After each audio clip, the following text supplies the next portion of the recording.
Places don't name themselves. They are given, left behind, carried forward long after the reason has thinned or vanished.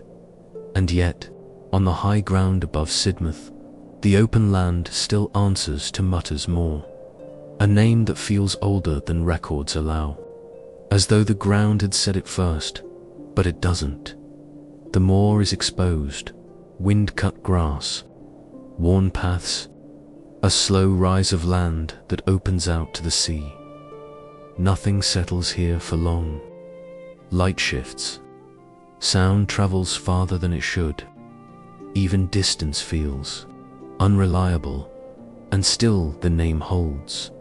It is said to come from a man, or that's the version that stayed. Abraham Mutter, half ledger, half rumour, dealer in logs, cutter of turf, and, without record or confession, a mover of goods along a coast that swallowed such men quietly. Not unusual for the time, ordinary enough to linger. High ground mattered, not for escape. For sight, from here, the sea gives up its secrets early. Movement shows. Timing reveals itself.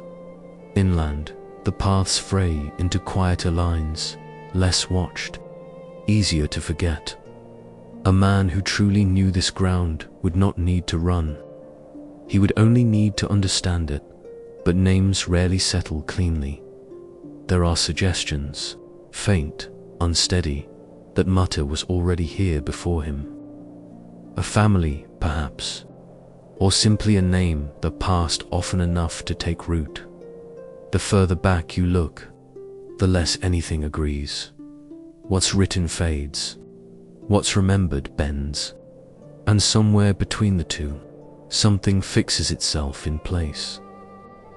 There are other tellings, quieter, less certain, that a man named Mutter, whichever one it was, he may not have left the moor at all, that something turned against him, that the ground kept more than the name. Nothing recorded, nothing that holds, only the suggestion that not every ending here was chosen. And still the name remains, unchanged, unquestioned, while the man, the work, the truth of it all shifts a little further out of reach. He may have crossed this ground, used it, known it well enough to disappear into it, but he did not keep it. The moor kept the name, and now that is all. That does not move, not the man, not the story, not even the certainty of either, just a word tied to a place that no longer explains it. Every name starts somewhere, but out here it does not end. It simply stays, long after meaning has gone.